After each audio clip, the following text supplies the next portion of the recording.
Hello student, welcome back to our online teaching program. So this is the second video for the chapter number 13, motion and time. So in this chapter we are going to learn about first simple pendulum, second speed and average speed, then third uniform and non-uniform motions. So now first let's start with our first topic, that is the simple pendulum. So about simple pendulum. In 1583, Galileo for the first time demonstrated the characteristics of a simple pendulum. The measurement of small time interval less than an hour was made possible when pendulum clocks were developed. In 1658, Huygens actually used a pendulum to regulate the motion in clocks. So from here we came to know that Galileo was the first person in 1583 who explained about the characteristics of a simple pendulum. So and after that what happens in 1658, this Huygens is another scientist who used a pendulum to regulate the motions in clocks, and with the help of this simple pendulum only it was possible to measure the small time intervals like less than an hour or what, seconds and minutes. So it was possible only the measurement of the small intervals of time when the pendulum clocks were developed. So now we'll learn about the simple pendulum. Now what is simple pendulum? A simple pendulum consists of a small metal ball suspended from a fixed point such that it can swing freely under the influence of gravity. The small metal ball is called bob. The length of the thread from the point of suspension to the center of the bob is called the length of the pendulum. Now a simple pendulum. So now here I have drawn a diagram of a simple pendulum. Now this is a support.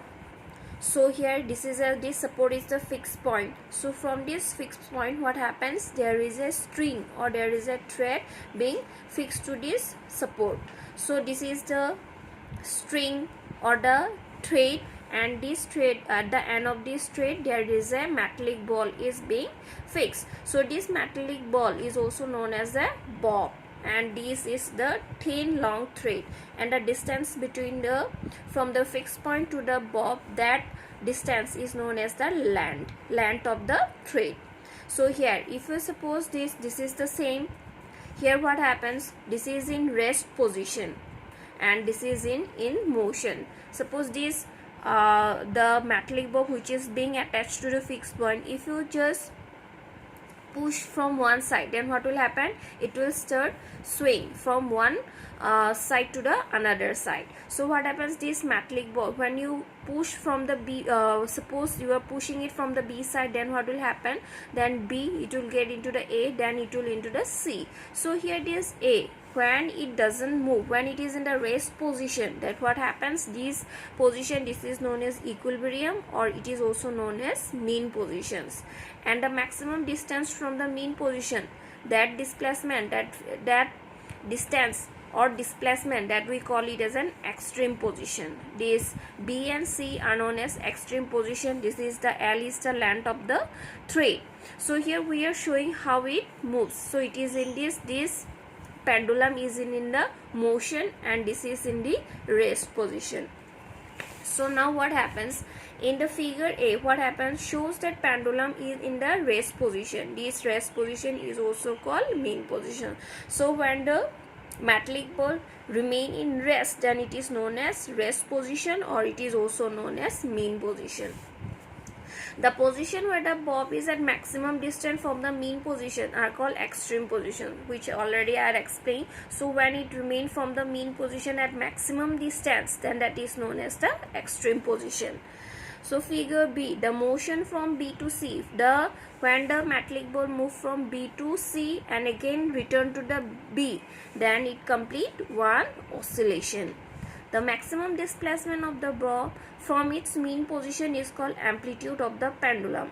The displacement AC or AB is called amplitude of the pendulum. So this is the maximum. The bob can move to maximum distance c, and it is to the b, this total this from b to a to c, and then from c again to the back. This is the complete one oscillation, and this is this b a b, and this AC, this is the amplitude. So this distance from A to B and A to C, this distance is known as the amplitude of the pendulum.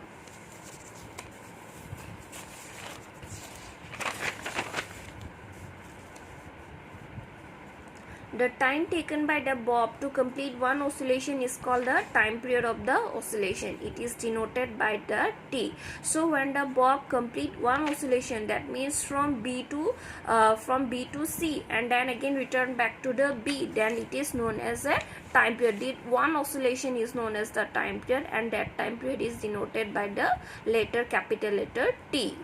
The time taken by the bob to travel from B to C and back to B is called the time period of the pendulum. The time period of the pendulum depends on the length of the thread it is suspended. So this time interval, this complete one oscillation, the time, that is known as the time period, and that time period depends upon the length of the thread where it is. So here you can see in this diagram, this is the length of the thread. If it is the longer thread, what will happen? The time taken to complete one oscillation, it will be more, and if it is short, what will happen? The time will be less. So therefore it is written that the time period of the pendulum depends on the length of the thread it is suspended from. Now here I have given an example that how you can here the example is that a simple pendulum takes 32 seconds to complete 20 oscillation. So what is the time period of the pendulum? So here you have to calculate the time period of the pendulum. So time period means the number one oscillation, that means you have to calculate that. Here it has given already in the question that in 32 seconds it completes the pendulum complete 20 oscillation. Then you have to find out in 1 second how much oscillation is there. Or so here what happened, number of oscillation it is 20, then total time taken already given in there, that is 32 seconds. So time period means what? The total time taken divided by the number of oscillations. So here 32 seconds and divided by 20, it will be 1.6 seconds. So time period will be 1.6 seconds. So to complete one oscillation, it will take 1.6 seconds. Then our next topic is the speed and average speed.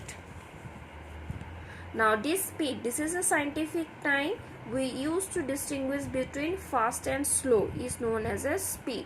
So whenever you see in the road, when 2-3 vehicles are being runs in the road, you can compare the fast or slow only with the term speed.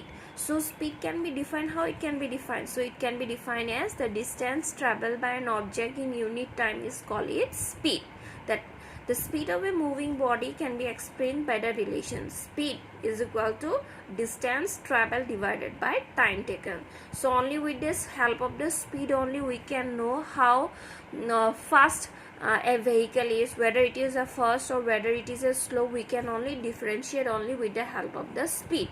And so this speed is, the definition of speed is that the distance traveled divided by the time taken. Therefore here it is written the distance traveled by an object in unit time is called its speed. So now this speed is denoted by small letter v. Distance is denoted by, either you can denote it as with the help of small letter s or small letter d. Then time is denoted by small letter t.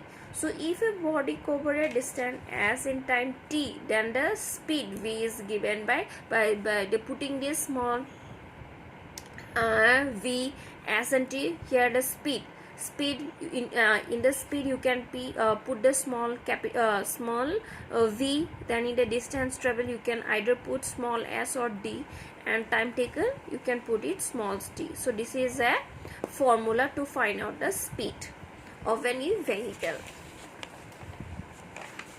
So now we have to know the unit of speed. Like there is a unit of time. Unit of time is smallest unit of time is the second, then minute, hour. So similarly there is also a unit of speed. Like there is a unit of length, meter is there. So similarly there is a SI unit of speed also. The unit of speed, how you can calculate unit of speed is equal to, you know the formula is said V divided by S divided by T. So unit of distance, unit of time, where you have to put the unit of distance and divided by unit of time.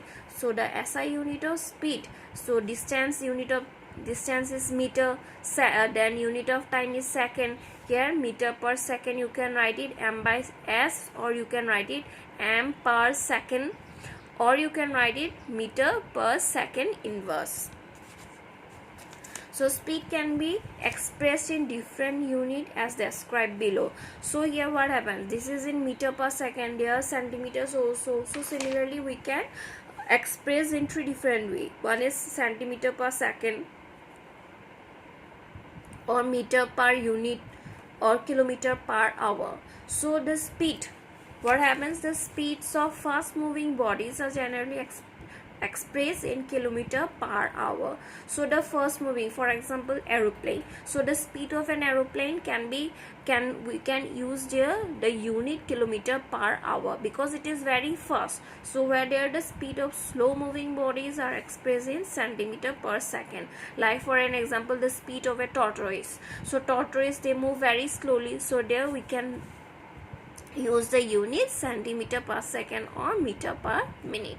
So when the speed is fast, we have to use the larger unit, and when the speed is slow, we have to use a smaller unit. The next is the average speed. In the average speed, the total distance traveled by an object divided by the total time taken by the object is called its average speed. So average speed equal to, in the formula of the speed we have learned that distance divided by time taken. So in the average speed, what happens, we have to use the word total distance covered divided by, again in the time also we have to use the total time taken. So the average speed of a moving vehicle may be different for different intervals of time.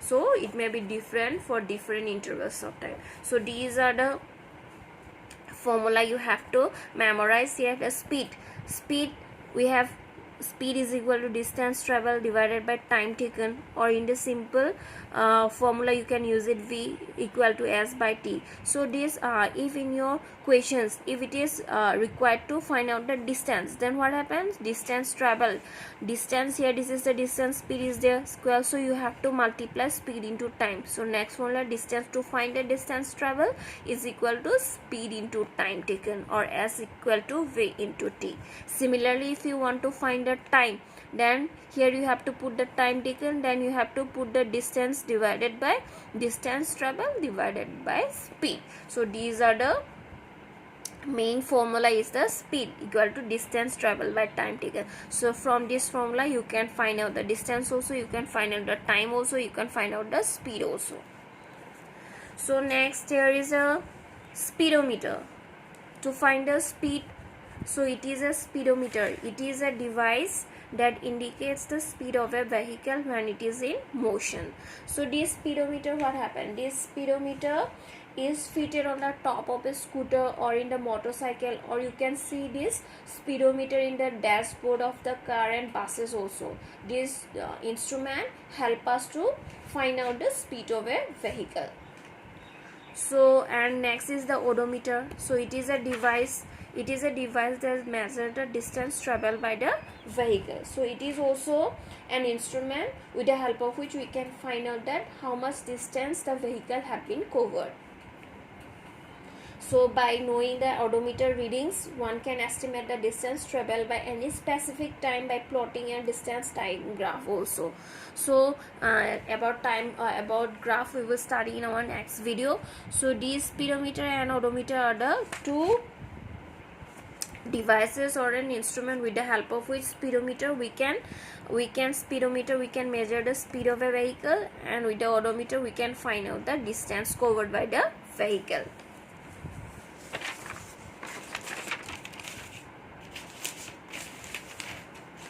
So next is a uniform motion. Uniform motion is a state of a moving body A body is said, now what now about the definition of uniform motion. A body is said to have uniform motion when it travels equal distances in equal intervals of time. So what happens, any objects or a body, they must travel equal distance in equal interval of time. And a body moving with a constant speed, the speed must be constant, that means the speed must be same. The distance traveled is directly proportional to time. So proportional to time means if the time will increase, then distance will also be increased. So it is this distance is related with the time. The distance time graph is a straight line. So if we plot in a graph paper, then what will happen, the distance, the graph will be a straight line. So here, for example, here it is a straight line. Suppose you consider it is a road. Suppose you were traveling from here, this point you were traveling. So here it has given the 0 second, 1 second, 2 second, 3 second, 4 second. These are the time. And 0 meter, 10 meter, 20, 30, 4 meter. These are the distance covered by that person. Suppose you were starting from this point. Suppose you are in the days at 0 second, you are at 0 meter. So when you complete 1 second, you will cross 10 meter. Then when it will you will pass after 2 seconds, you will cover 20 meter. Then after 3 seconds, 30 meter. So here the 10 meter is the constant. Here in 1 second, that means what, in 1 second you are covering 10 meters. So it is a constant. So here it covers equal distances in equal interval of time. And if we plot in a graph paper, so this distance time graph relation for a body in uniform motion. So if we plot in one axis, if you plot time, and in another axis you will plot distance, then there will be a straight line. And about graph paper we will study in our next video. And another is a non-uniform motion. A body is said to have non-uniform motion when it travels unequal distances in equal interval of time. So a body moves with changing speed in a straight line. So it is the opposite of uniform motion. In uniform motion, it covers equal distance. Here it will cover unequal distances in equal interval of time. Its time interval will be same, but the distance covered will be different. So here changing speed example is the changing speed of a body in a straight road. So here I have given it is a straight road. Here 0 second, 1 second, 2 second, 3 second, 4 second, but the distance they covered is different. Here after 1 second it covered 1 meter, after 2 second it 3 meters, after 3 second 4 meter. So here their distance covered is different. So that type of motion is known as non-uniform motion. So now here it is a worksheet for you all. It is a worksheet number 2, chapter 13, motion and time. Very short. Question number 1. Which scientific term is used to distinguish between fast and slow motion? Second, what is a device containing a metallic box suspended with the help of a string called? Question number 3. What is the maximum displacement of the ball from its mean position called? Question number 4. What is the SI unit of speed? Question number 5. Which physical quantity is measured by odometer? And then in B, short answer type question. Question number 1, define speed. Question number 2, define non-uniform motion. Give one example. Question number 3, define uniform motion. And in the long answer type question, define average speed. What are its unit and how can it be measured? So these are the questions.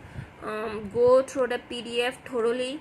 Then listen the video carefully and try to find out the answer. In my next video I will give you the answer. You just try to find out the answer, write the answer in your rough copy, then you compare your answer when I will give the answer in my next video. And in my next video also I will explain some problems also which is related to the speed. So thanks for watching.